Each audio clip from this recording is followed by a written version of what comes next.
This video is sponsored. This live stream is sponsored by okjersey.com.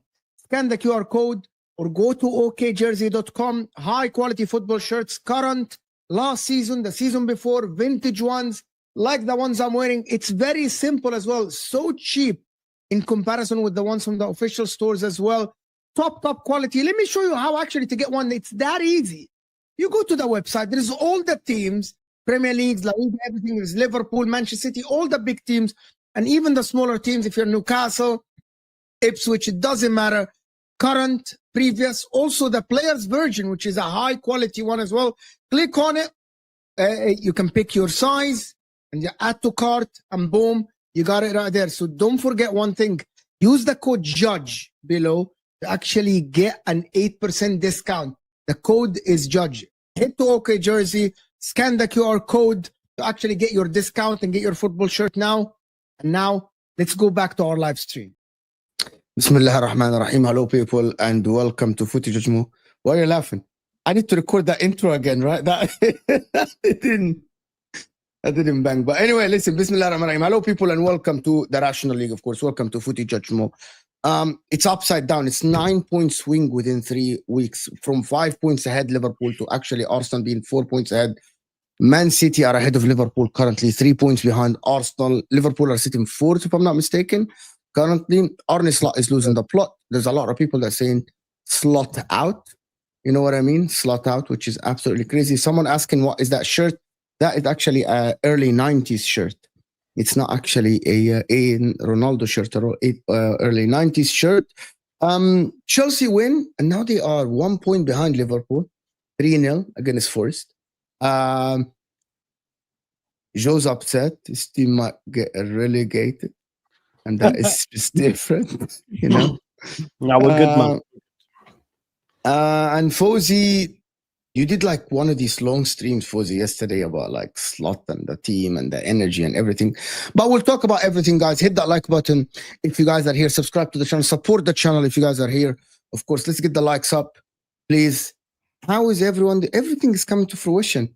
Arsenal top, Chelsea 1 point behind Liverpool, Man City are second. Everything is happening in the Premier League currently that no one expected. Everyone expected Liverpool to walk this league with the signings they had. Anybody predicted this? 4 games in a row for Liverpool, 3 games. Anyone? No. I didn't think that they could I didn't think that they could sustain the first 5 games in terms of like winning 5 out of 5, but I didn't then think it would flip and to go 4 defeats in a row. Yeah, listen. Is it Slot out, Fawzi? What do you say to the people that say Slot out? Don't kill me with these guys, man, that don't know football, man. I mean, these new people, man. I've got no time for people like that. So when are you going?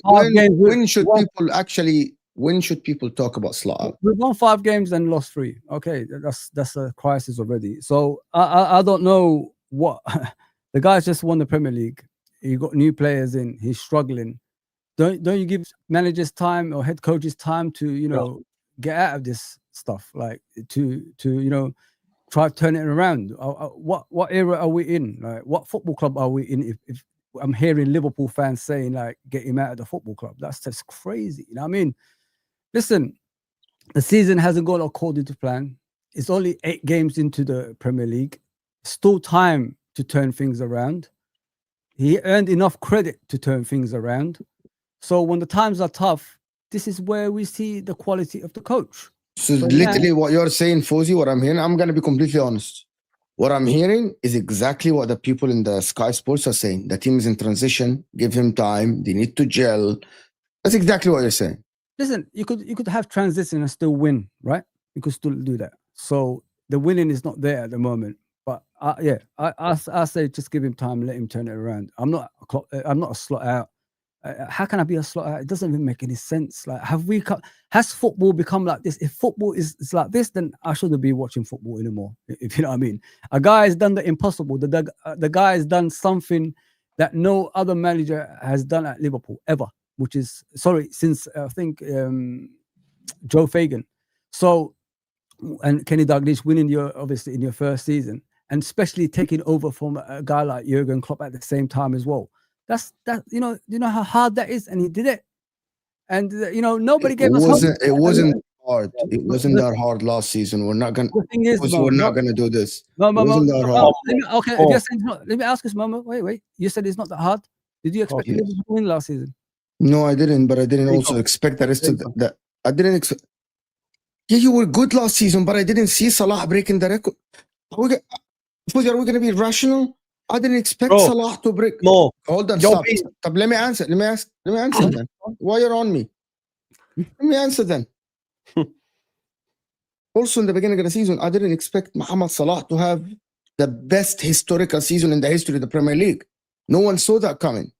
At the age of 32, you're not going to tell me that any Liverpool fan or any football fan in the world thought that Mohamed Salah will have 47 GA. No one told me. No one actually sat down and said that Salah will actually break the record of Thierry Henry and Alan Shearer and everybody. And no one told me. I'm not saying that Liverpool didn't win it. It didn't deserve it. You deserved the league last season because Mohamed Salah is part of Liverpool. I'm not going to say otherwise. I'm not going to be disingenuous. Also, the players helped him. And also, Arsenal being shit helped.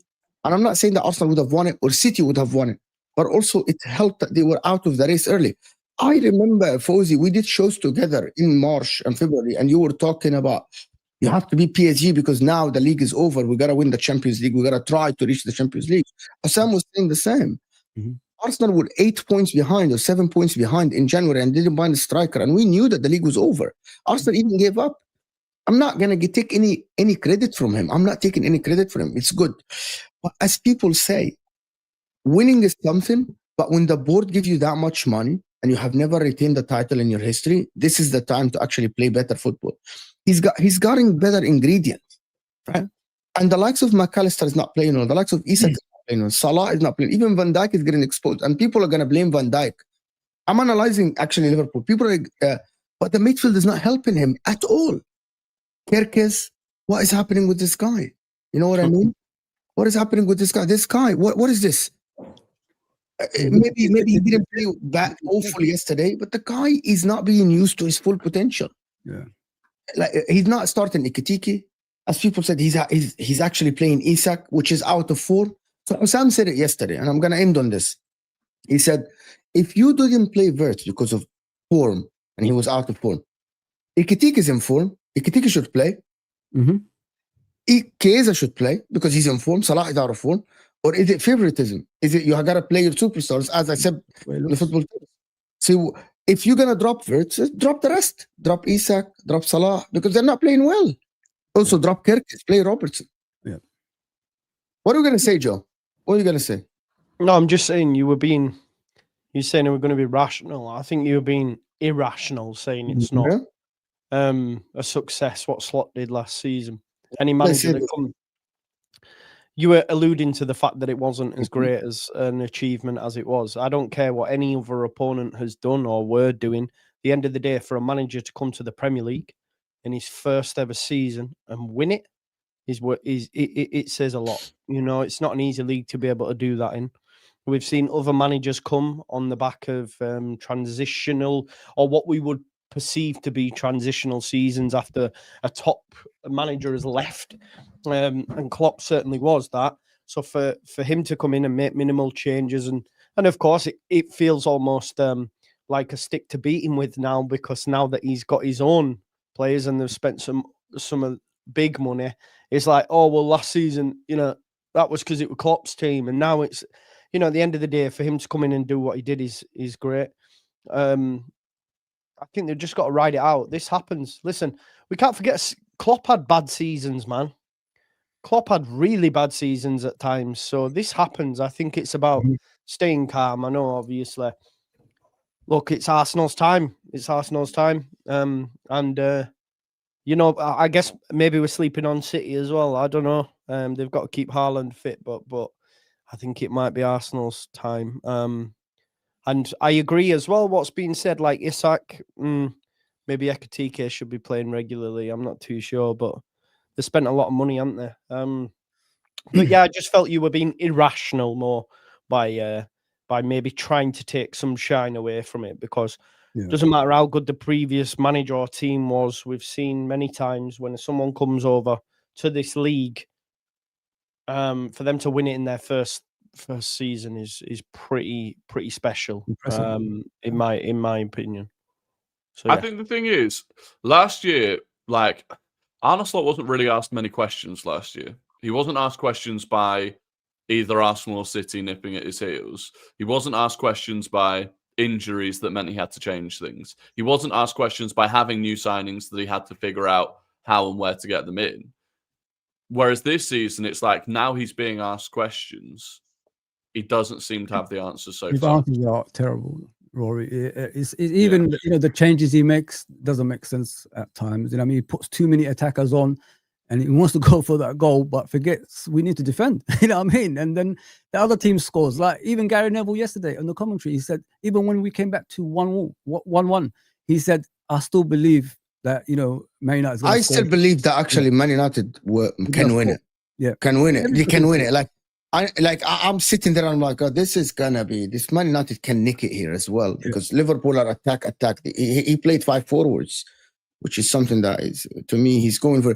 I think he's victim of his own words, and I said that many times. Yeah. He keeps slagging off other teams about the defensive aspect of the game, and I think he's trying to attack so much that is actually from the beginning of the game. And we spoke about this with Maresca last season, and sometimes Pochettino, when we were talking about the managers that actually keep 5 players ahead of the ball.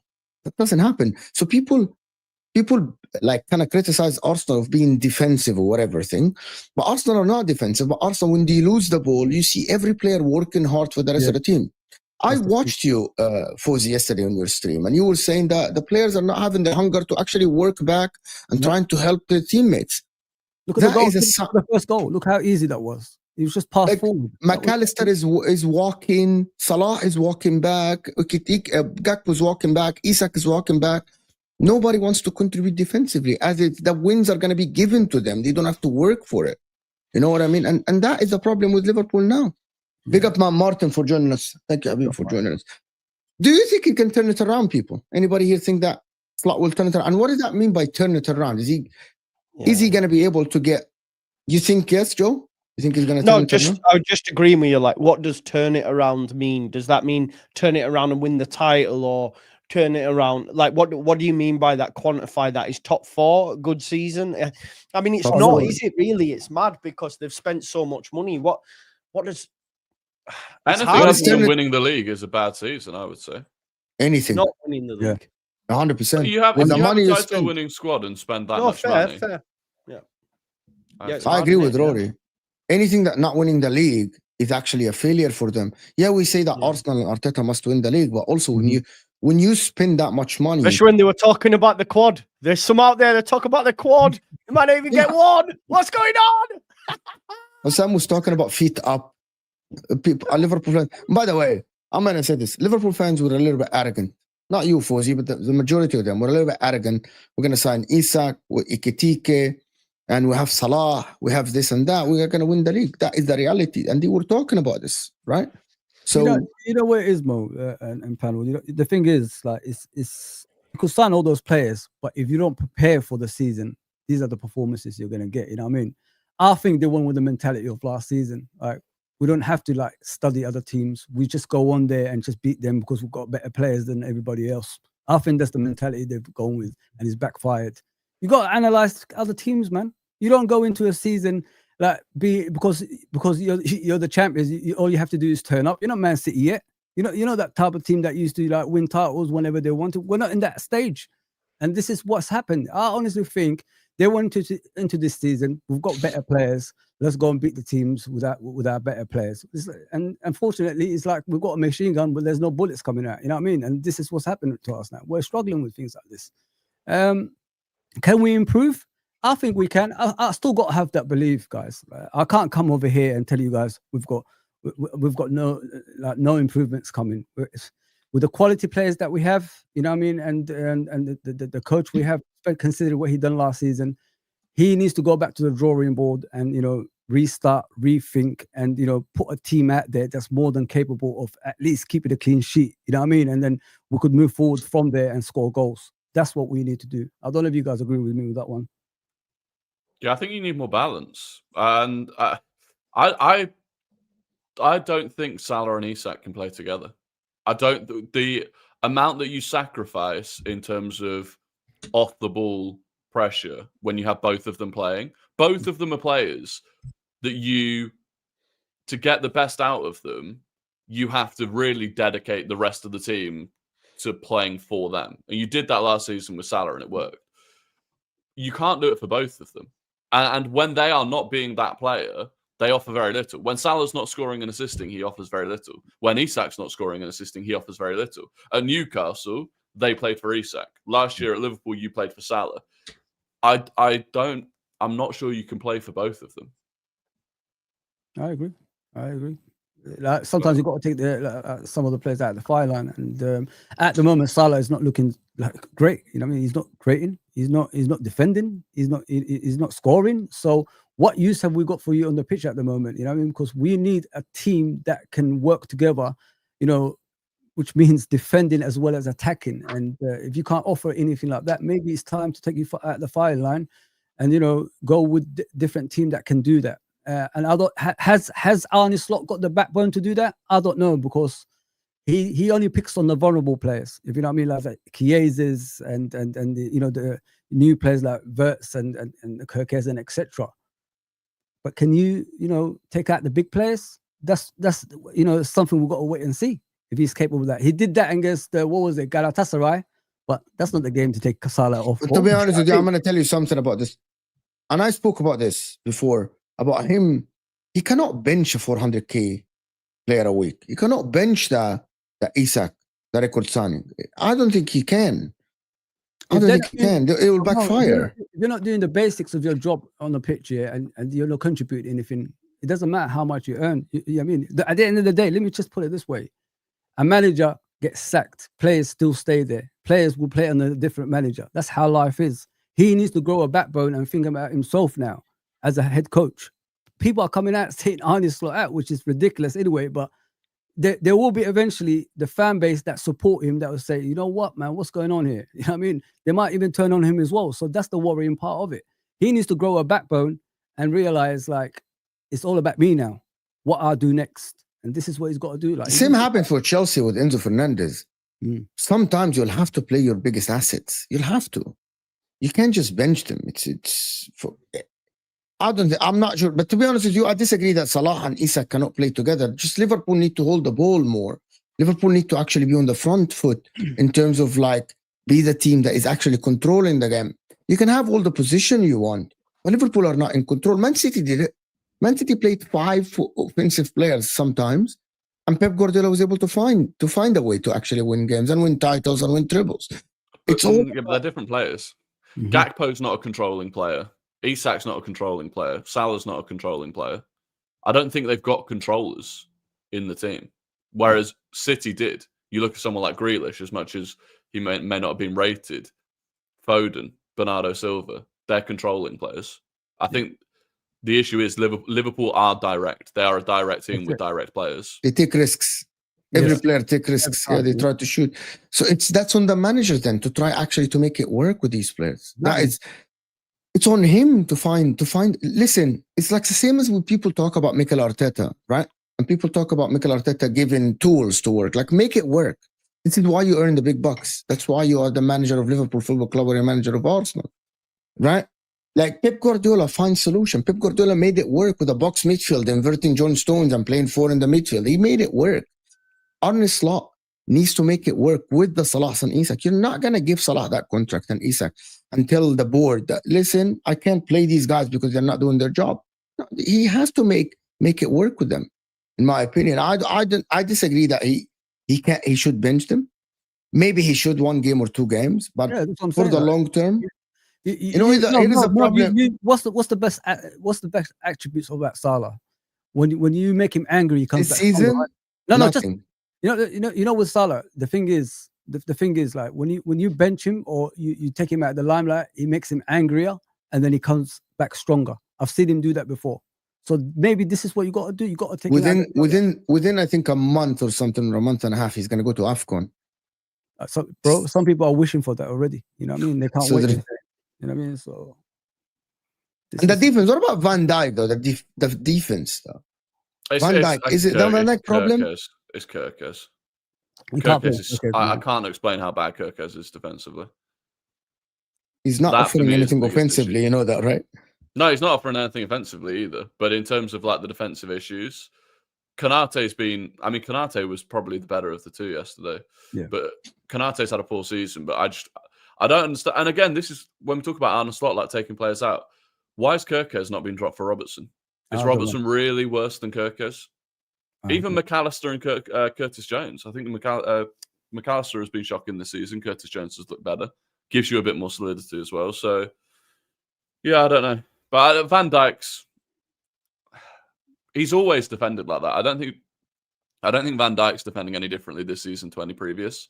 I just think the players around him are not protecting him in the way that he used to be. It's a struggle, mate. It's a struggle. But sometimes you got to get back to basics, innit? Just go back, maybe solidify your defense. Play Gomez right back.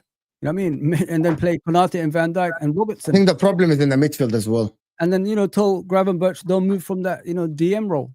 And then you could build around that. McAllister's got issues. You guys saw it yesterday. That elbow to the head. Why is he running backwards? He knows Van Dijk is going to get that ball. He does it all the time. Why are you running backwards? Stay in your, stay where you are. Let Van Dijk attack that ball. And, you can see he's all over the place, McAllister. I think your midfield is not actually... McAllister yesterday, by the way, guys, had in 62 minutes, 0 interceptions, 0 tackles, 0 duels won, 12 passes completed or 13 passes completed only for someone that should control the game. That is absolutely wild, actually, to think about it. Gyokeres, as Rory said, I'm just presenting the stats that I looked at yesterday while doing MHF.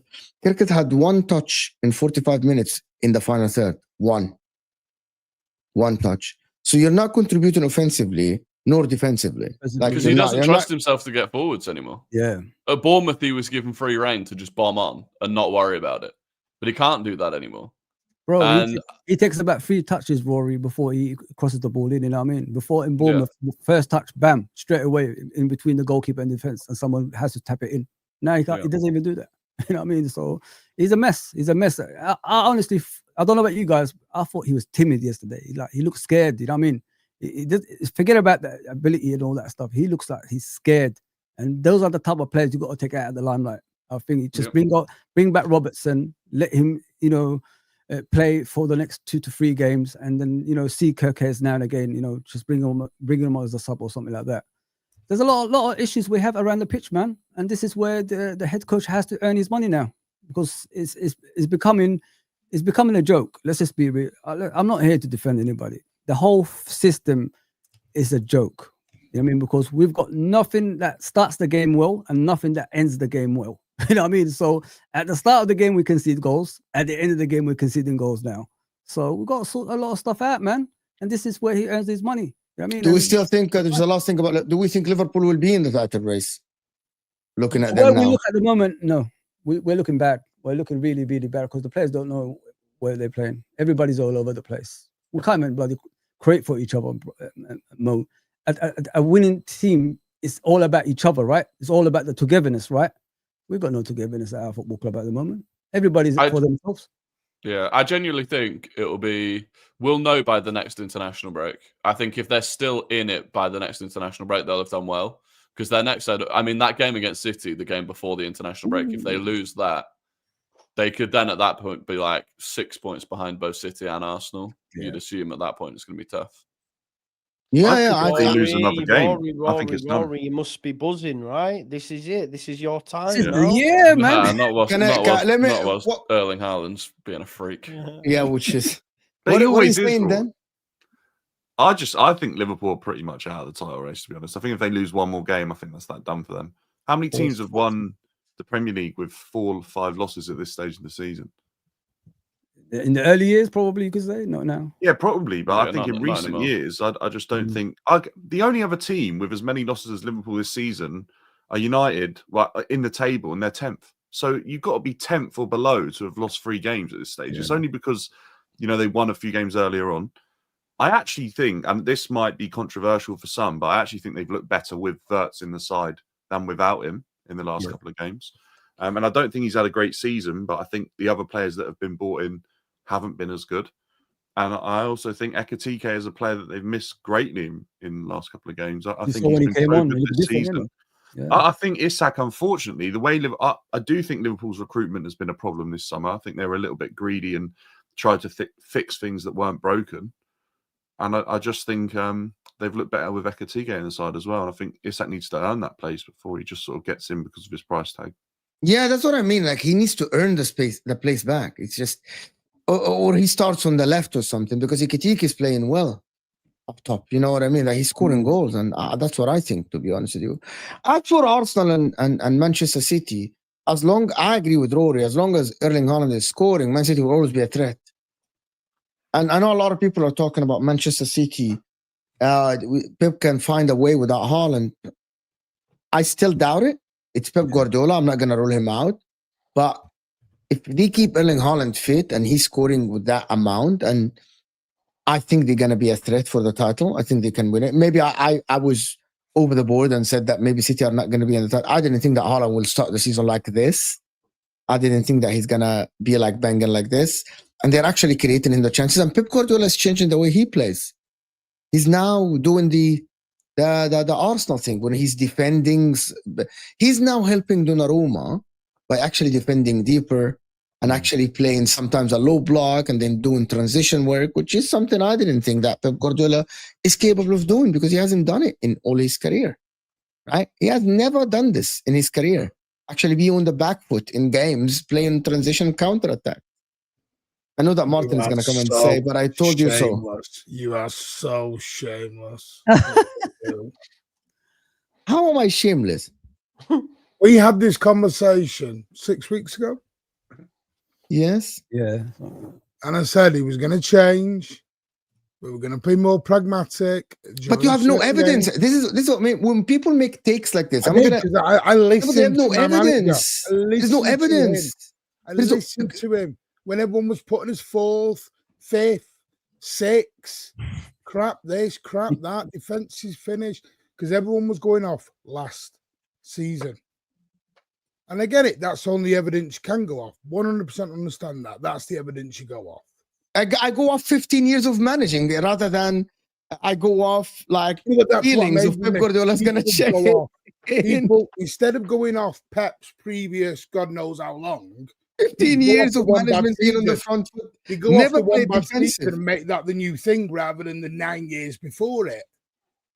He never ever played pragmatic football, being cautious like Arteta does. He never did this. He was changing it slightly last season. He was changing it. He was changing The evidence it. was there in the recruitment as well, Martin, right? The evidence was there with the players you were bringing in. They were a completely different profile. So I could always agree with you when you were saying that, because I think I'll go back to a show we did last year with Nobbins on, I think around January time. He was saying the same. He was saying, we're going to change the way we're playing. Pep's going to rip up the blueprint. And I know at the time, Mo, you were sort of saying, oh, I don't know if that'll happen. But I think we're seeing it with our eyes now. Pep is moving away from certain factors of his philosophy that he's had for years. I think he's decided that football's moving a different way. So, you know, we've seen a manager in sort of Jose Mourinho who never adapted, and his career's gone the other way in the last 10 years. Pep's looking at that thinking, right, I've had my years where football sort of followed me and what I did. Now other managers are coming to fruition. I need to adapt, otherwise I'll be left behind. And I think we're seeing Pep do that. I mean, just didn't see it happening because the guy is coming. There was 2 games. There was the Newcastle game at home and the Chelsea game, which Dan made him. And we came away from that game, we all went, that was different. Because for about a month beforehand, there was all the talk, how would you get the big man involved in the game? Because everyone was saying the big man is just, including myself, said he's just a statue. He's a lamppost in the 6-yard box. Because unless you get the ball to him, he's not going to do anything. And Pep kept saying after every press conference, we need to get Haaland more into the game. And the way he's done it is by playing a little bit more direct. He's playing sort of balls. Because we knew last season, without Rodri, our midfield was our weakness. I never believed the defence was with this high line. We played high line for 9 years. Just everyone ignored it. It's one of them things of when you are winning, you don't notice what goes on as much because you're in the wave of winning all the time. But when you are losing and you're not winning, you start noticing things that have always been there. They're just a lot more highlighted now. But Carl Walker was instrumental to that, right? If you go back to all of our goals, him has obviously led to that high line. All the goals we were conceding were balls over the top and leaving Ederson in a one-on-one situation. We were doing that against Lyon in the Champions League, God knows how many years ago. We did it at Anfield. Everyone remembers the Salah turning Cancelo. Well, where was Cancelo? He was virtually on the halfway line. Got turned into a one-on-one situation. That was the way we've always done. But because you win, you ignore it a little bit. So, but now, and it is a bit more direct, and it is a bit more to Haaland. Yes, I agree. We need to get more people involved. Mamouche is now back.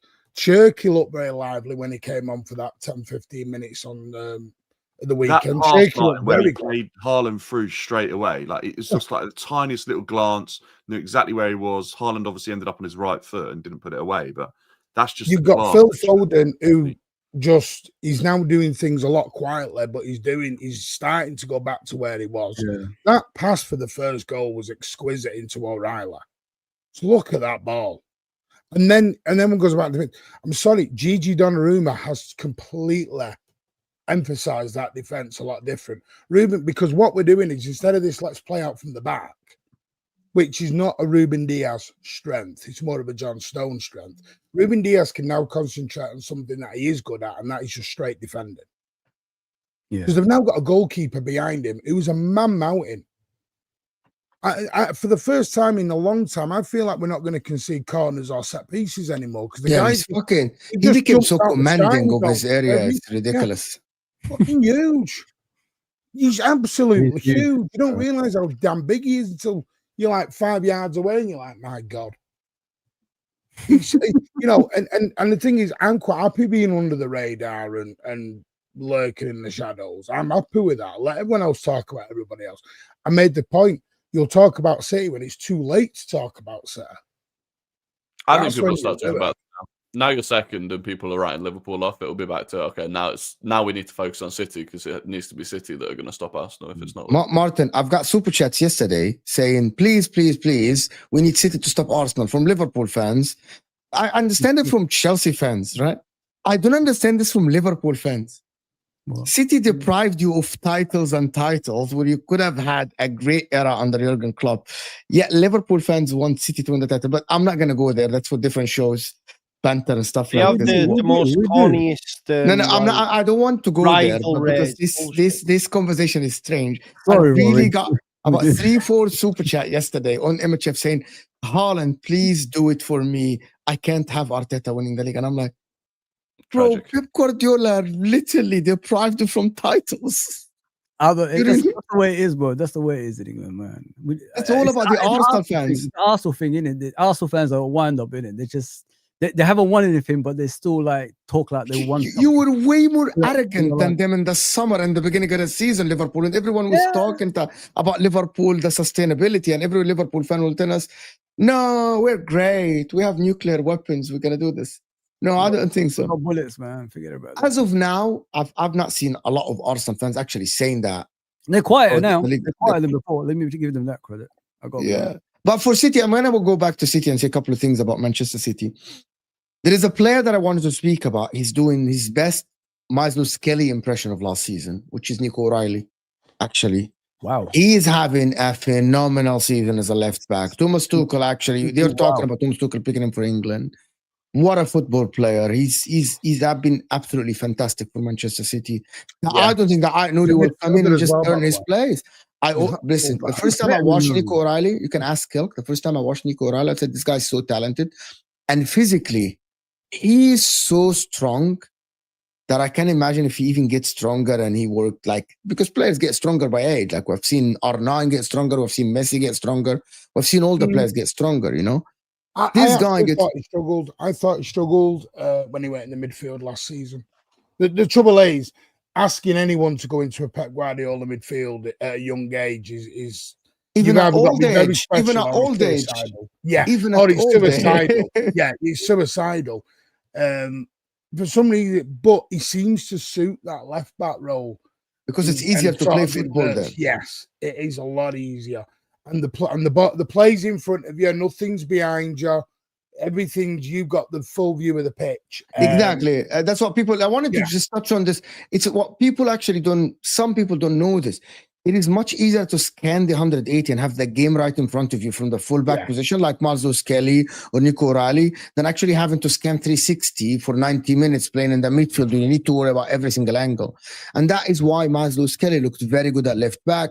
That's why Nico O'Reilly looks good at left back, you know, and because both of them are very talented football players, you can tell Nico O'Reilly and Miles Kelly are very similar in terms of they started as midfielders. They're very good with their feet.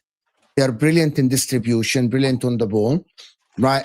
But Nico O'Reilly is better than Miles Kelly in defending, in my opinion, to be honest with you. By the way, to me, I think he's going to be a phenomenal player. And for me, he doesn't deserve to be in the team. Right now, he's got to earn his place back in. I also think what Nunes is doing at right back's going very under the radar because Nunes is one of them not really fans. Because people look at Nunes as a failed midfielder who's ended up at right back. The trouble is, he's a very damn good right back. How many players under Pep Guardiola have started in one position and ended up somewhere else? I mean, for Christ's sake, you ask Rory and even some Forest fans now, Wolfer, he made Zinchenko look like a baller. And everyone else was like, I don't want him. That's Pep Guardiola. But we all know this. He can do it. It is. So I'm going to tell you something. All this talk that Pep Guardiola buys superstars, he doesn't. He doesn't create players, though. He doesn't make Haaland. Haaland, Grealish. Marmoush was not a superstar. Rodri was not a superstar. You know, Kevin De Bruyne was great at Wolfsburg. Fernandinho was great in Frankfurt. Say that again. Marmoush was flying at Frankfurt. But not what I mean by a superstar. Like Real Madrid go and buy. I think it means we don't go and buy the ready. Yeah, like I'm gonna tell you. We spoke about this before, Danny. Remember, we spoke about this. I'm not sure that's true. I'm not going to be one of those people that sit there and say Pep Guardiola doesn't improve players, but he definitely has pick of the bunch when it comes to a number of players that you sign. Some Mahrez was one of the best players in the league. A list of players he didn't get. I'm not saying, but all clubs could have a list of players they didn't get that they wanted. I think there's probably only Real Madrid maybe that have a list where they very rarely lose out on players. But I think Pep normally gets to sign some of the best players in world football. And if he doesn't, yes, I agree, he does improve players, which some people say that he doesn't. They're not the world's best. Yeah, but the point is, to go back to the point, Pep Guardiola doesn't sign the best in the position in every position. He doesn't. And he makes players look better than what the action. I believe Okay, we have to say in Egypt in Arabic, never buy after Pep. That is just a different story. Like never buy after Pep, especially from Man City, because you're not going to get the same level of a player you never, because he's just a genius of getting the best out of some of his players. But to go back to City, can anybody do it without? Anybody you think that they can do it without Haaland? As a lot of people say. I think I struggle. No, I don't. I struggle, man. Yeah, We did it last City season. fan. You said that. Other City fans said that. There's some City fans, viewers that told me that we think that Pep will find a way without Haaland. All I have to tell you is that the next goal scorer is Matthias Nunes with 1 goal. Yeah, but because it's different, because everything is towards Haaland. When Haaland is not there, you change. Last season, when Haaland was not there, I think it was 5 or 6 games. We didn't lose any of them. We won 5, drawn 1, and scored 15 goals. So I'm not a guy who won the league with a false 9 here. What are we doing? I don't know. Looking at City now, everything is catered to Erling Haaland. Go ahead, Rory. Go ahead. Yeah, I mean, it's not even just about if Haaland gets injured. Like, there is a possibility that Haaland stops scoring goals. But literally this time last year, or maybe a couple of games earlier, City were top of the league. And very similarly, Haaland had scored like 80% of their goals. And I remember making a video at the time, and we had discussions on here about whether or not that was sustainable. And then Haaland stopped scoring goals as much, and City went on the worst run that they've had under Pep Guardiola. So it's not, and I think Guardiola himself might have even said the other day that it's incredible what Haaland's doing, but it won't always be like that, and we have to prepare for when it's not. So, yeah, like, of course they possibly could deal with it, but they might not. Martin, do you think you're going to challenge the titles like when he's not there? Like, do you think you're still going to like challenge Arsenal or whoever's at the top? Yeah, I think we can. Because for me, I think you put Mamouche in the 9. You could play Cherka. I think Cherky's a relatively unknown to a lot of people at the minute because they haven't seen a lot of him. Yeah. Now, in the very small bits you've seen, he looks lively. I agree. You need to get other people involved.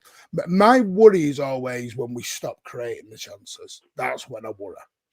And on Saturday, it wasn't just Haaland. You know, Doku had a 1-on-1. Sabinho could have scored. Reinders could have scored. At some point, they're going to go in. They're going to go in.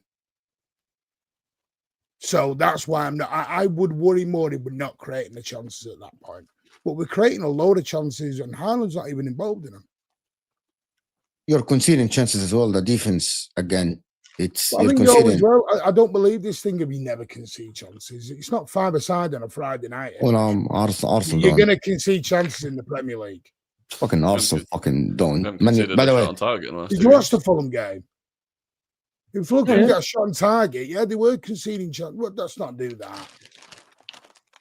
The stats say otherwise. Oh, the stats say.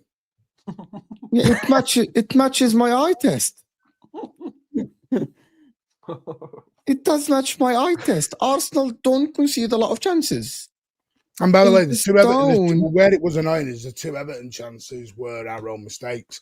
One of them was a kick out from Nathan Aki, who looked rusty as an old nail on Saturday.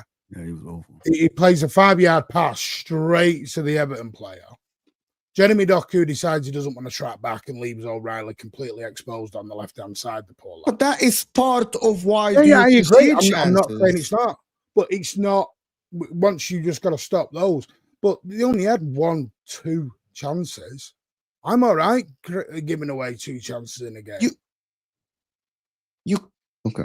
Beto should have scored if he wasn't a donkey for Everton. We know that there's a couple of chances here that he should have scored. I'm not saying that your defense looked better than a lot of defenses in the league, right? It looks like a lot better.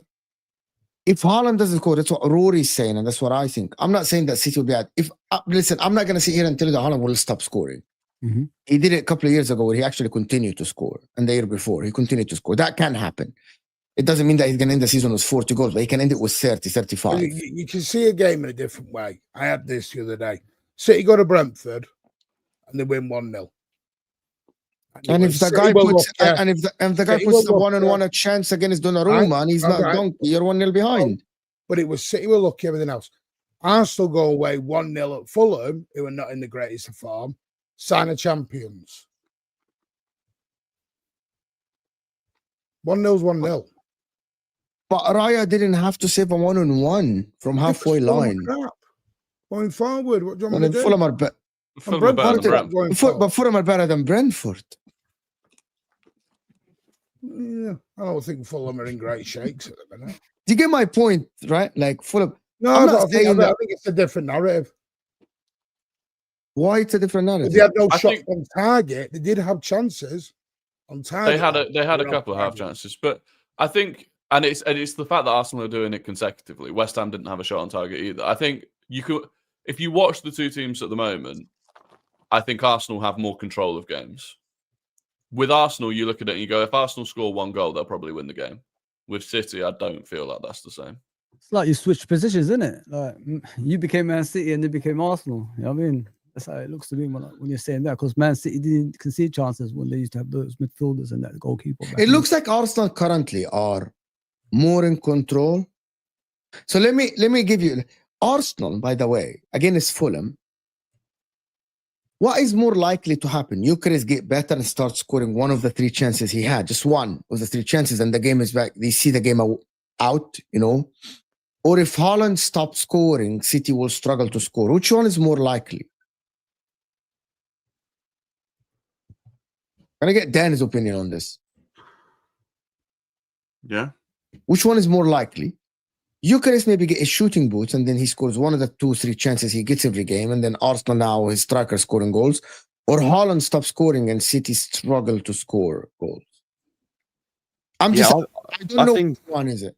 I think Arsenal have more goals around their whole squad than Manchester City do currently.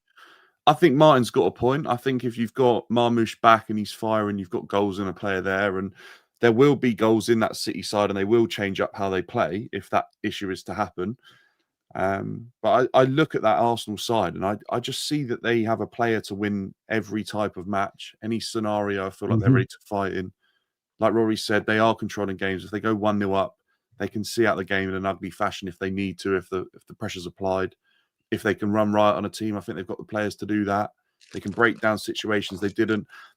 We spoke about it a few times, to be fair, but that Fulham game was a real sticking point for Arsenal in years gone by. You know, there's been draws against Fulham and they've dropped points there. They cruise through that game. And Martin's right. Fulham aren't in great shape at the moment. They've got a huge issue in terms of strikers, and they're not a great side. And I don't know how much you can judge that, but for Arsenal, I think it's a good indicator because they've struggled at Fulham at times or against Fulham at times. They found it easy. You know, they got through that game. They've won. I think that'll give them, that group of players, a huge boost of confidence going forwards. Yeah. Someone asked why it's the best case scenario for Arsenal and the worst for City. But I didn't say that. I asked which one is more likely. I didn't say that. And also, okay, when people said that Saka was carrying Arsenal, people said that that's not sustainable. When Saka was just, by the way, in the beginning of last season, right? When Saka was the one creating all the chances for Arsenal, leading, people said that you cannot just rely on Saka the whole season because he'll get marked. He'll get doubled. He will get marked at some point, right? It's we got this. We have the same energy, but people think because we're saying the Arsenal. The thing about Arsenal is that I agree with Dan. They look more in control of games than others. City are not far behind, to be honest with you. The City look very good, especially the midfield look better by every game. The defense look more composed. City way more composed than the seasons before. I'm not saying that City will not be in the title race. You know what I mean? So the set piece thing. Okay, now let's go to the set piece thing. Are the set piece sustainable? Let me do this super chat because now everyone is obsessed with set pieces. Everyone is obsessed with set pieces. Is this the biggest gap between first and second best 9 in Premier League history? There was always a top 9s playing at the same time, but now nobody is close to Erling Haaland. The first season Erling Haaland came to the league, there was nobody close to him, even Harry Kane. He scored 36 goals, and I think, Harry Kane scored 29. He scored a lot of goals. Yeah, so actually this is the biggest. Well, Ecofall's on paper, Isak should be the closest one to Haaland. But does he have 0 goals or 1 goal in the league? 0. Zero. And he played 7 games or 6 games? 6, I mean. Yeah, but we're going to be. But when Arsenal spent that money on Gyokeres, it wasn't for him just to allow others to score. We're going to talk about this. To come in and score. We're going to talk about this. It's because he's not. Okay. We're going to talk about this, Martin. Let me finish this. Yeah, let me talk about this because we're going to talk about this. Let me finish where this. You want to go here, Mo? Come on. We will talk about it because Gyokeres is not looking good. It's not looking good. People ask for Haaland. Your Arsenal loving up there. I'm sorry for your Arsenal loving up there.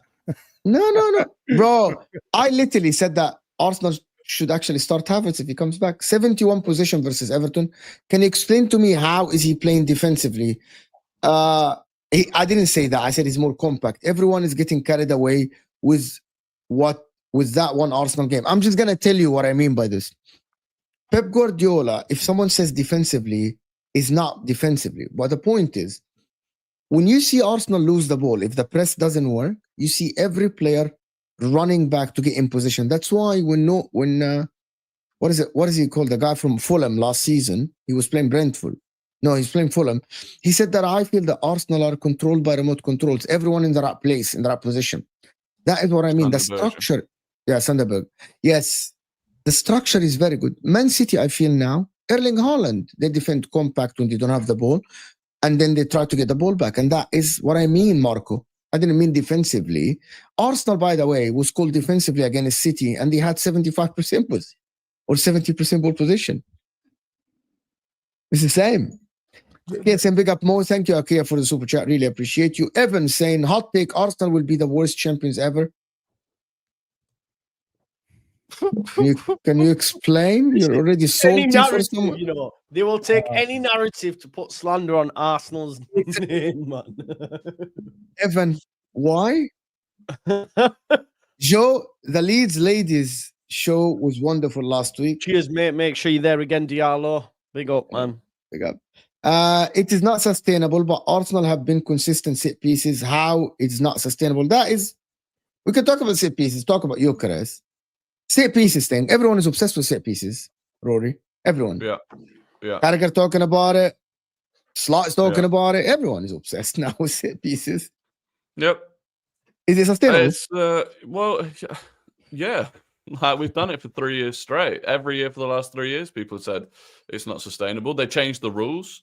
You know, we used to put someone on the keeper, someone like Ben White to block the keeper, and they changed the rules so you couldn't do that, and people thought that would stop us, and it still hasn't stopped us. So, yeah, I mean, the numbers, I think that's something stupid. Like, we've scored like 37 goals from set pieces in the last 3 seasons. Closest is like in the low 20s. It's sustainable until teams figure out a way of stopping it.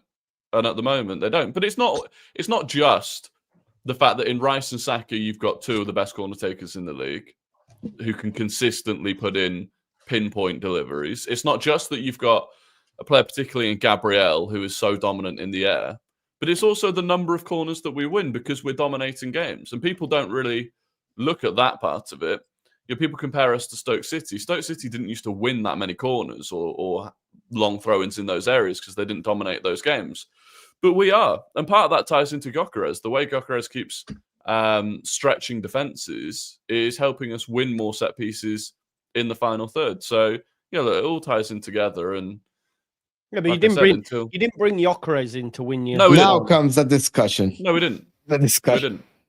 But he's doing the bare minimum in terms of at least he's making an impact in that sense. He's not looking good. I mean, by the way, he's not looking good, Rory. He's not looking good. The touch is not great. I don't disagree. But his touch has never been great, though. So he's not like he's not doing that many things differently to what he used to do. Well, it kind of is. Also, it annoys me when people compare Gyokeres to Haaland. Gyokeres is nowhere near Haaland. Never has been, never will be. Haaland is in a different league to any other striker pretty much on the planet when it comes to what he does best. So when people compare those two, and people say, look at the money you spent on Gyokeres, it was only like 55. It was the same as Newcastle spent on Anthony Elanga. It was, you know, not much more than Chelsea spent on Gittins, same as what Chelsea spent on João Pedro. So, like, yeah, it was a decent chunk of money, but it wasn't Isak money. It wasn't Wirtz money. It wasn't Ekitike money. And also, people say, well, he's not scoring the goals. He's got 3 Premier League goals this season. Sesko's got 2. João Pedro's got 2. Ekitike's got 2. Isak's got none. So I who's think your top goal Voltemade, probably Gyokeres, to be honest. Yeah, it is. That's what I mean when we're doing this goal scoring thing. I've still got 3 and then a bunch of ones. Yeah, that's good, not bad. That's the strength, though, isn't it? That's the fact but that no, because when Guardiola and all these and John Stones were scoring last season, there was a complete different rhetoric going around. I would say exactly the same. But also, you were losing. I'm not saying you, Dan, but I'm not following. I'm not following this conversation. I'm not following. Well, last season there was a lot of Haaland's not scoring.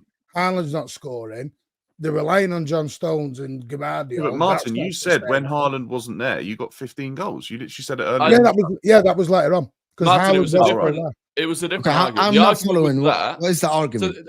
I'm just saying there's a different energy. Martin's annoyed because we're saying that Arsenal having lots of different goal scorers is a good thing, and last season with Man City, it wasn't considered a good thing. I think the argument with City last year was not that you had different. It was the fact that the different goal scorers weren't other attacking players. It was the fact that it was Guardiola, John Stones. It was like, where is Foden? That was more of the angle of that. But also, you were losing games. And it just always is different when you're losing games to when you're winning games as to how people will judge it.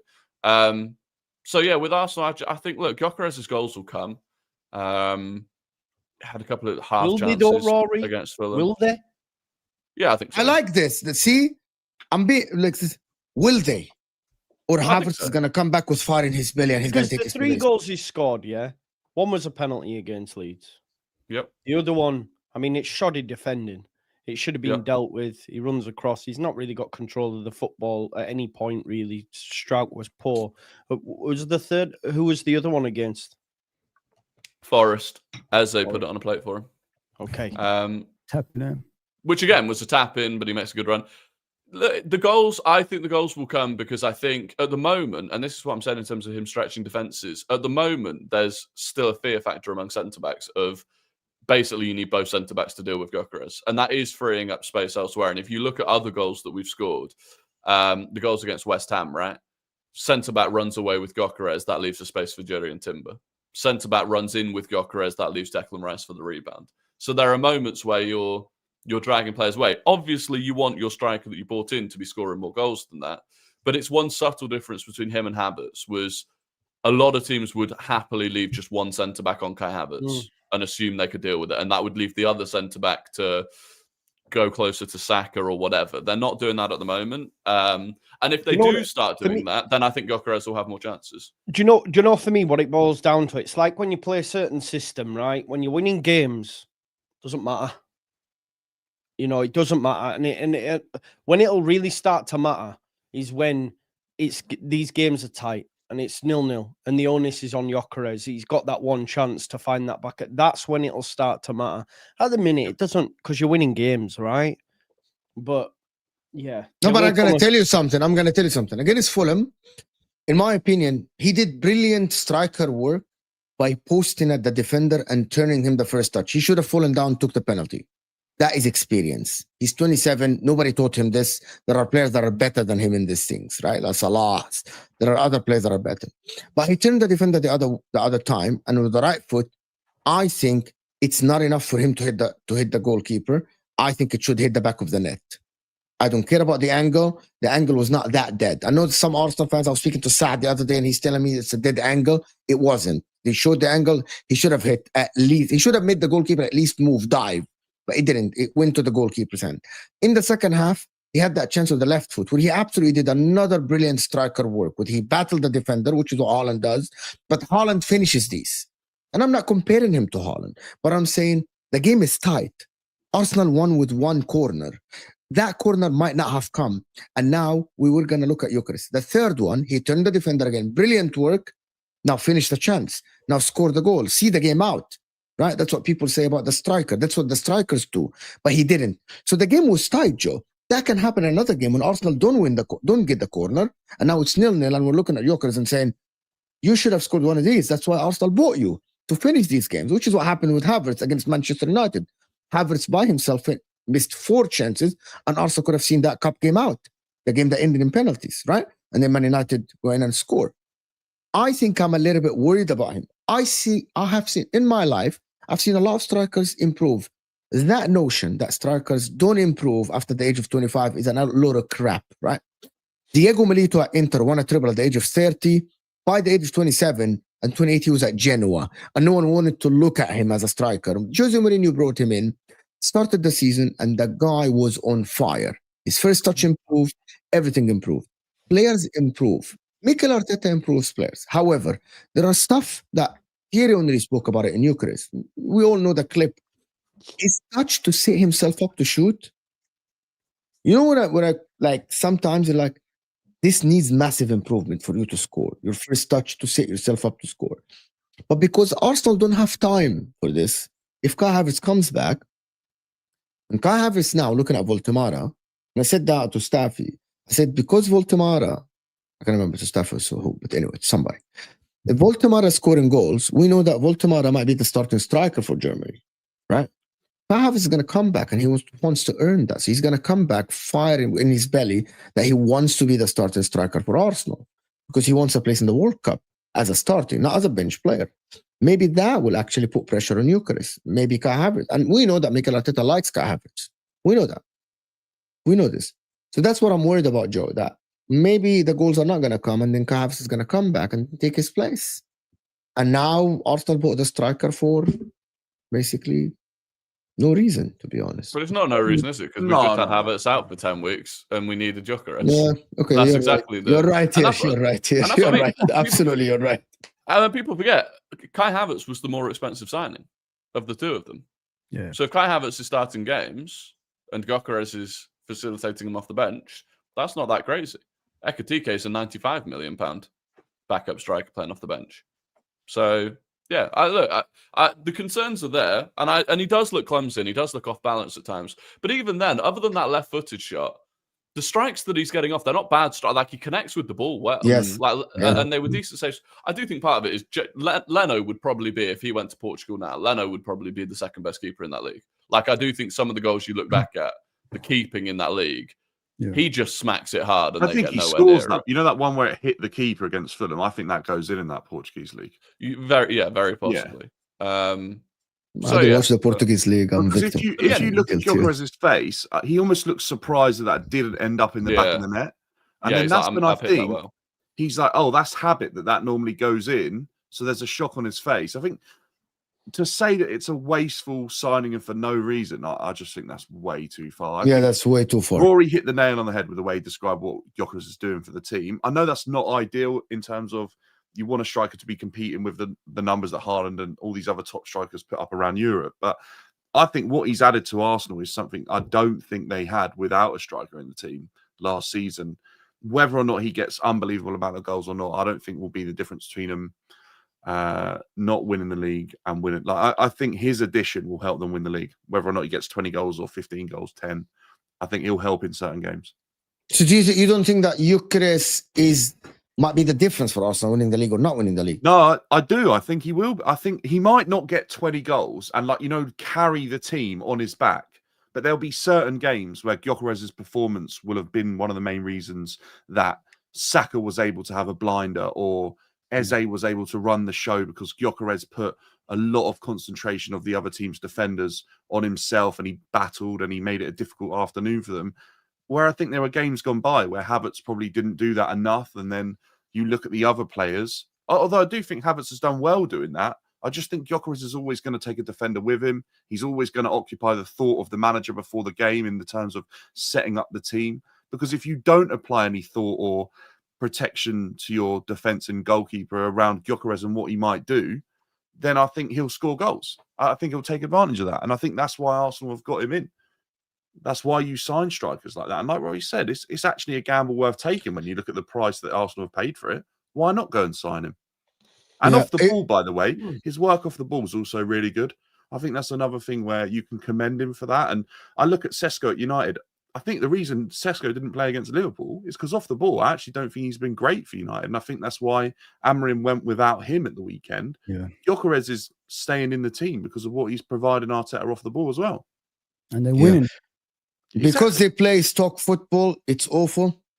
But Stoke, it's so You're dumb. lying now. You're lying Stoke now. didn't dominate. That if Arsenal were playing, if Stoke played like Arsenal were, why were Stoke not in title races? Why were they not finishing top four? Because they didn't play anything like Arsenal. They were good. You're not relatively. Rory. He must be. You must be trying to wind people. Yeah, he is, because it's the guy that said something else about Arsenal being the worst champions. That's harsh. Yeah. And it's not easy to win headers during corners with so many defenders trying to stop them, right? Here's the thing. It's not only about that. Corners, because Inter are doing it now, delivery is about 70% of the corners, actually. And because Arsenal have two guys that can deliver corners on the dot, now Arsenal are actually dangerous from set pieces. Did you see Saka's interview? Rory, you must have seen it. Like, where Saka gets up. Yeah, that is, I just love that from him. Like, he's able to take it as a joke, criticize himself, but he knew like how important his delivery had to be. And he was like, took 2 rubbish corners, had to get the next one right, and they ended up getting a goal from it. Can I tell you something about this, Dan? Yeah. Having played football, people actually underestimate how hard is it to practice corners for 1,000 times to get actually the delivery correct. Because if it was that easy, anybody would have done it. Why Kevin De Bruyne was elite in delivering football, right, from set pieces and corners? Because he's an elite footballer. You know what I mean? Because he practiced. That's why Pirlo is that. If it was that easy, all teams would have delivered corners on the money. You know, just deliver on someone's. It's that easy. Liverpool would not have, until this moment, Gakpo taking corners, Wirtz taking corners. Rubbish. Like McAllister taking corners. They can't find someone to deliver like Arsenal. We don't even want the goalkeeper. People take it against, which is astonishing to me, that people take it against Declan Rice, that he's creating chances from corners. So why don't your player do it then? He's jealous. Why aren't your player doing it? It was no coincidence that the one period where we stopped scoring from set pieces last season was when Saka was out injured. We saw a massive drop off in it. And people don't understand this is massive extra. Cole Palmer takes all of the, or was taking all of the corners from that one side for Chelsea, and I don't think he got a single assist from it last season. This season, Chelsea, ironically, have been the best in the league. Why would you guys care if you're winning? I don't understand. You know what I mean? I don't care. I mean, because people keep saying it's not sustainable. They keep everyone. How many seasons now? Even Arne Slot is saying the team of the top is scoring 60% of the piece, and he means it as a dig. Like, he doesn't mean it as a compliment. He's meaning it as a dig. Yeah, but that's so stupid. I don't. This is where I think people are getting frustrated with Arne Slot, because it doesn't matter how goals are scored in football. There doesn't need to be this snobbery around the way goals are scored. Winning. That's what this weekend weekend literally we won on a set piece and they lost on a set piece. Yeah, maybe work on set pieces. I remember Ruben Diaz was speaking about this. Ruben Diaz is speaking about we're getting stronger in set pieces. I think 2 seasons ago or something, or a season ago. He was speaking about the set pieces for City. And City became very strong in set pieces. That actually everybody's doing it. Look at the Tottenham game. How many throws from long distance and that stuff? Everybody's doing set pieces. It's part of football, but people don't like it. Imagine like he is completely disregarding one area of the sport and actually being offended by another team using it to outplay them or outscore them, get more points than them in the league. That's the thing that's killing us. He even mentioned that in his press conference. He said, "What's killing us is we're conceding goals from set pieces." Well, correct your one as well, then. You know what I mean? Go and fix your one as well, and start winning games like that.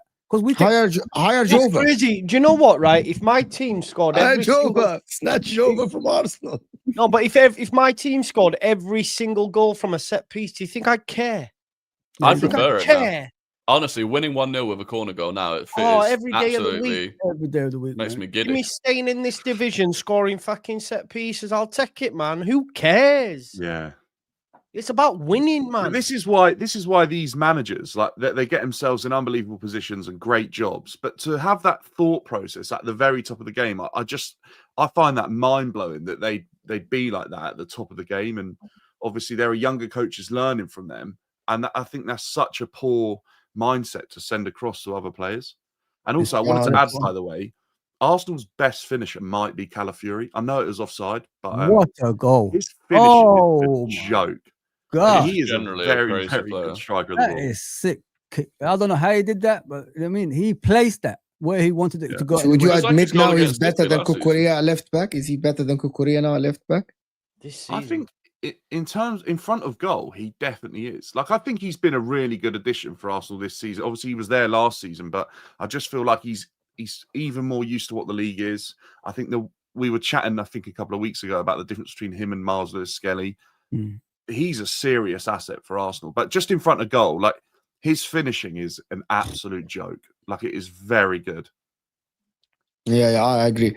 Ekitike got 3 goals. Rory, for your information, same as Gyokeres. I was talking about in the league when he's got 2. Ekitike got 2 only in the league? I think so. Maybe it's 3. Either way, he's not scored more than Gyokeres. Voltemada is the only signing that's got more goals than Gyokeres. How good's he looking by? How great. Good is Voltemada looking? I love it. He looks great. But and the point of that is not that I'm saying Gyokeres is scoring enough. It's that keep the same energy for João Pedro, who scored 2, for Isak, who scored none, for Sesko, who scored 2. Like, you know. Oh, Isak will score eventually. Don't worry about that, man. Really? Are you sure? Are you By sure? the way, nah, he will. There was a moment in that Liverpool game where he got played through, didn't he? And he got that chance. And it just looks so natural. I know he didn't score, but he is going to score goals. He will. There's no way he doesn't. I'm just gonna tell you something, by the way. Scoring goals for Isak for a British transfer record is not enough. I'm gonna repeat again. Even though there is 9 games left played, if Isak doesn't get 20 plus goals this season, the 125 is. Listen, I'm just gonna say this. I mean, rest of us. People do realise Isak at Sociedad, I think, got like a very few amount of goals, and maybe even at Dortmund as well. So he has had seasons where he's failed to, but I just think ultimately he's a good enough player to get through that rut. Yeah. Are you sure? We'll see how it goes with. Yeah, I do. I think point proven. City played fire football. So did Liverpool. Yes, Evan, fine. You're trying to wind people up. The last part is about Chelsea, to be honest, and just moving on to Chelsea and just winning back-to-back games. Liverpool and Nottingham Forest. Chelsea aspirations now is still the top 4. They're playing good football. What I wanted to say about Chelsea for everyone is that someone actually pointed that out. I didn't notice. So Chelsea now are winning games, but Cole Palmer is out. Enzo Fernandez is not playing the best football. Delap is out. You know, what if these people come back? The work rate will be different, innit, Mo? If you understand what I'm trying to say, guys. Like, because you know these new players that's coming, they're fighting for positions, aren't they? They're fighting to stay in the team, and the work rate is like, you know, off the scale, like in regards to running up and down, you know, tracking players and all that stuff. But when these other players come back, the work rate is different. I might be wrong, Dan. I honestly think that because I don't see a lot of the, you know, the senior players that's playing the first team doing the same work rate as the current players that you have right now.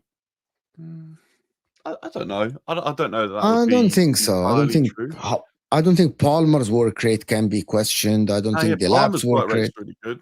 Delap just got a lot of injuries at the moment, and they're finding a way to win, which I think is the most important thing. Martin touched on it earlier about City last season losing Haaland, and these managers have to adapt and find a way. And you get these systematic managers, and I'll be the first one to slate managers for having only one approach, and I'll be vocal about that sometimes. And Maresca's obviously having to find a different way to get results, and he spoke a lot last season about not being Cole Palmer FC. You know, it's going to be that way probably up until the new year, or at least the festive period. He's got to find a way to get results. And Chelsea has spent enough money, by the way, they shouldn't have to rely on one player. So yeah, I think he's doing a job, but I have to say, I think first half against Forest, Chelsea probably against a better team are out of that game. I think Forest had opportunities. Second half, Forest was sloppy. They made some mistakes within 10 minutes.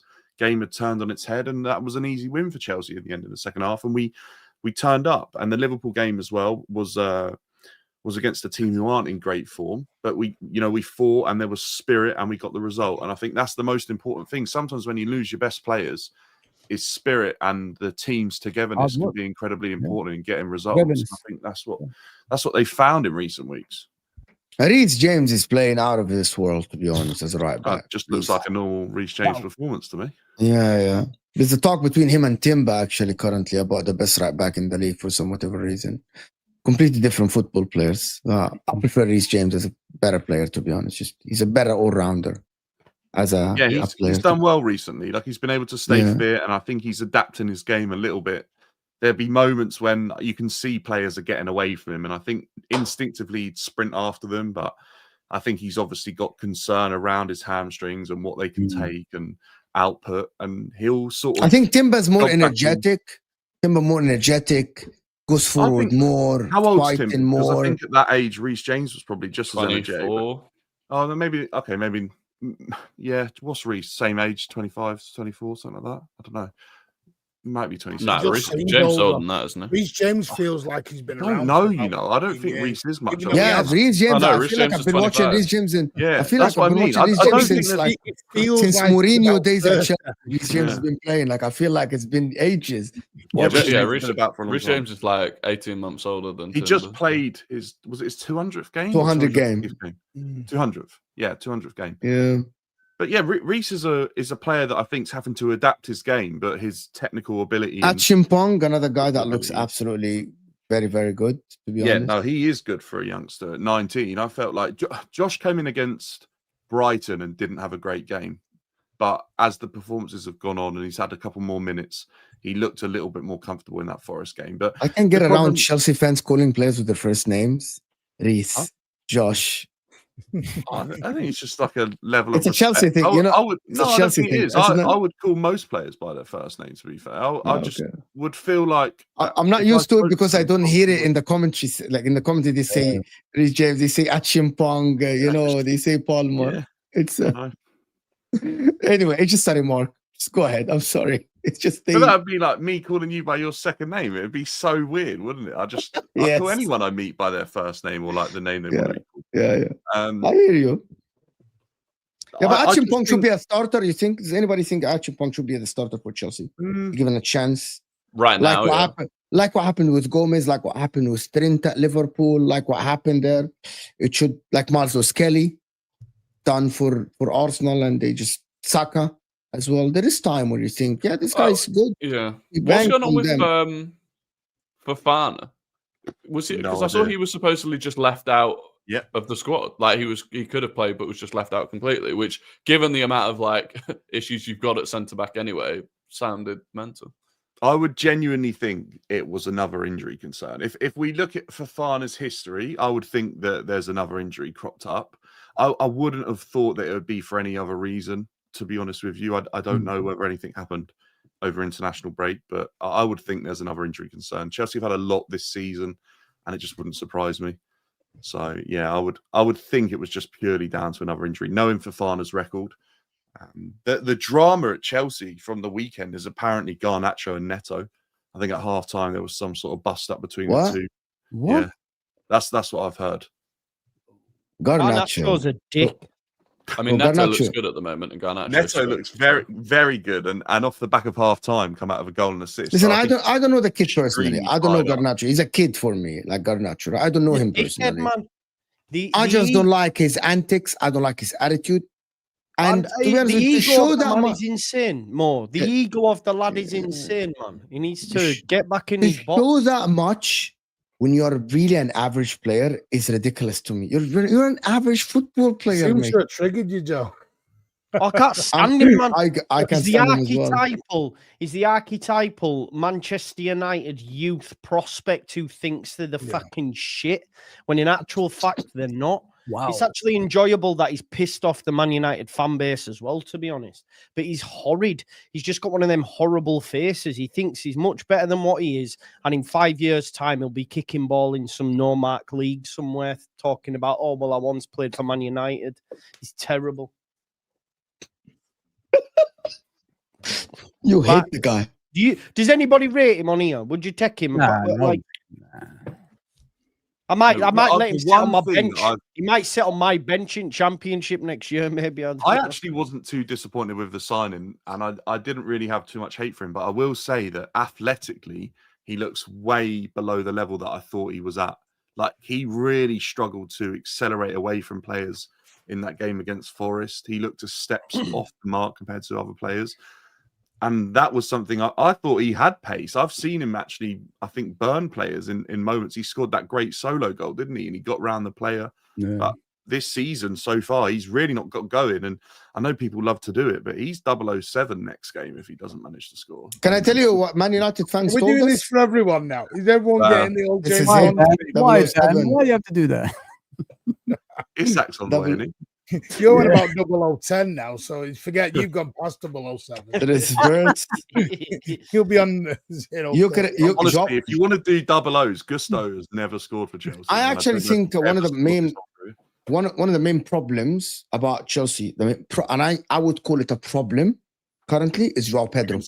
Oh, I thought you were going to say discipline. I would say discipline. No, forget discipline. Not discipline. This is like, I'm not going to talk about it. It's just it's that point of Malo Gusto was just an idiot.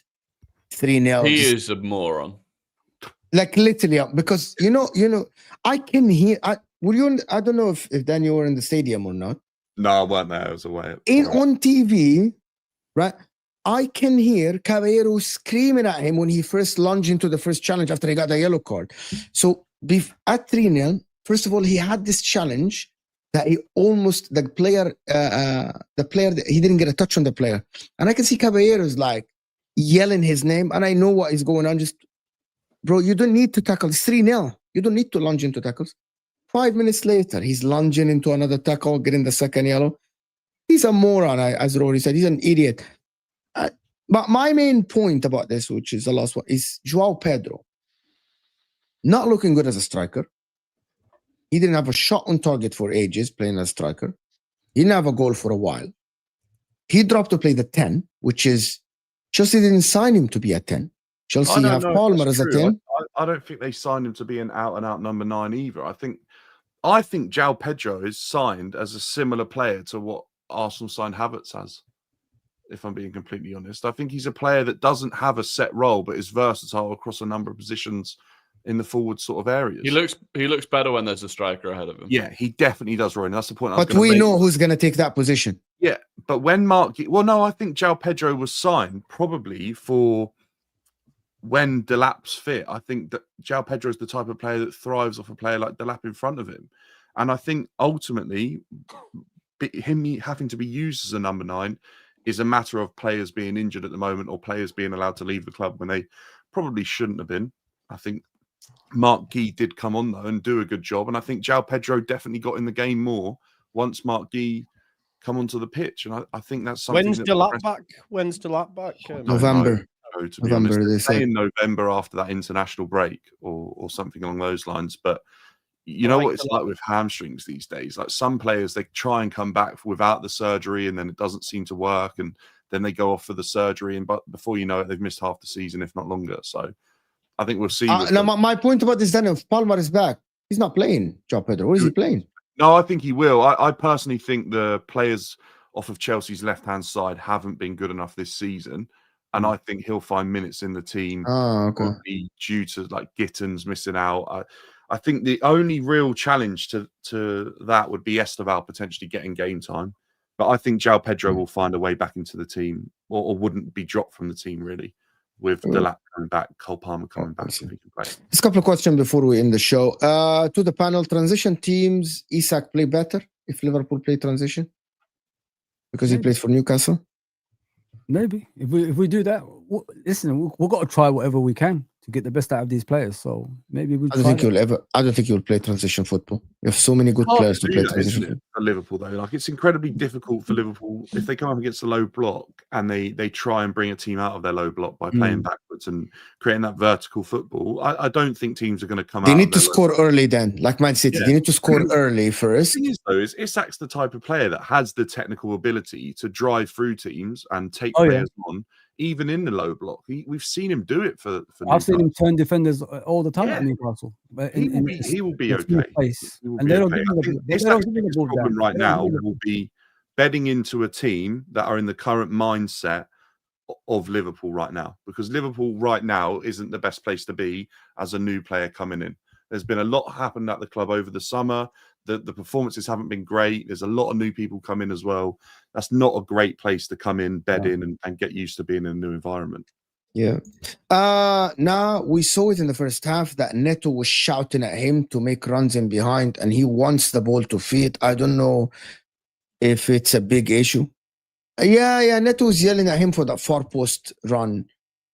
I think Garnacho is going to be a situation of like he's going to be sold next summer to Atletico Madrid for £10 million profit. Well, Chelsea have Quenda coming in, So one of the wingers, I believe, will move on in the summer. And I believe it will be Garnacho. He's just rubbish. But I know Joe's going to start his show. Joe, are you going to get relegated or no? Just tell us. Man, we're good, man. Listen, Good. all good. We got West Ham on Friday at home, Ellen Road, big relegation 6-pointer.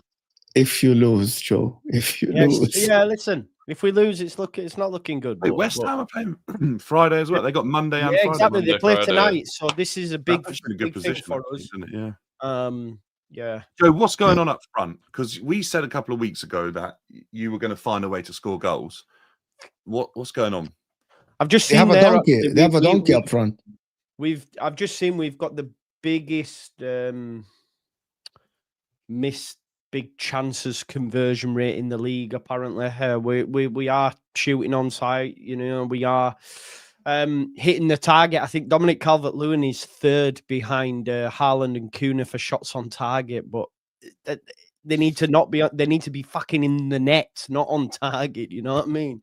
Yeah, we've got the lowest big chance conversion rate of any Premier League side. So that's where the issues lie. We have a lot of possession of the football. We take a lot of shots. They're just not finding the back of the net, and that has to. I'm going to tell you the problem is. Calvert-Lewin has a conversion rate. England's number 9. Is that what you're going to say? People make fun of Gyokeres of having a 16% conversion rate. Calvert-Lewin has 7%. Calvert-Lewin, they're not in the same conversation, are they? Come on now. One was free. Yeah. But listen, the problem is, we spent £15 million on our attack, and that was Noah Okafor, and that's it. The rest was freeze. It's not good enough. Yeah. And it'll be on the board if we don't stay up. Joe, I don't know who was doing commentary on your game, but someone said that you don't have any match winners in commentary. Would you agree with that?